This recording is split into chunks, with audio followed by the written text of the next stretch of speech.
हम सभी ने सुदामा और कृष्ण की दोस्ती की कहानी सुनी है।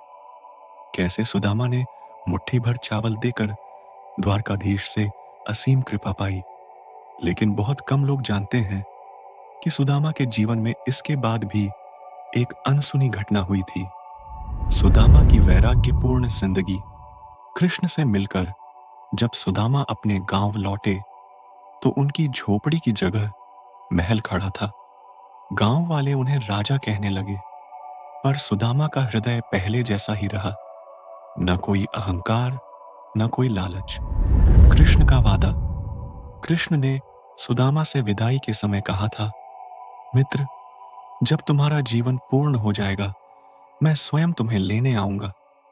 यह वचन सुदामा के दिल में हमेशा गूंजता रहा। यमदूतों की उलझन। सालों बाद जब सुदामा का जीवन अंत की ओर बढ़ा, यमदूत उनके प्राण लेने आए।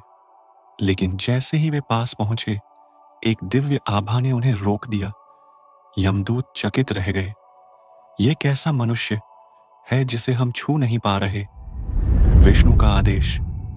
तभी स्वर्ग से आवाज आई, यह कोई साधारण भक्त नहीं, यह मेरा सखा है। इसके प्राण लेने का अधिकार केवल मुझे है। यमदूत प्रणाम करके लौट गए। कृष्ण का आगमन। कुछ दिन बाद सुदामा अपने आंगन में ध्यानमग्न बैठे थे। आकाश से दिव्य रथ उतरा। कृष्ण स्वयं उसमें थे, पीतांबर धारण किए। चारों ओर दिव्य गंधर्वगान हो रहा था। अंतिम मिलन। कृष्ण ने सुदामा का हाथ थामा और कहा, मित्र, वचन निभाने आया हूं। अब चलो, मेरे धाम में तुम्हारा स्वागत है। सुदामा की आंखों में आंसू थे, पर होठों पर मुस्कान। दिव्य प्रस्थान। कृष्ण के साथ सुदामा का दिव्य रथ स्वर्ग लोक की ओर चला। देवता फूल बरसाने लगे, गंधर्व गान करने लगे। सुदामा का वैकुंठ प्रवेश। वैकुंठ में सुदामा को स्वयं लक्ष्मी जी ने स्वागत किया। वहां सदा आनंद, शांति और भक्ति का साम्राज्य था। शिक्षा। यह कथा हमें सिखाती है, सच्ची भक्ति में कोई दिखावा नहीं होता। मित्रता में भी भक्ति छुपी हो तो भगवान स्वयं वचन निभाते हैं।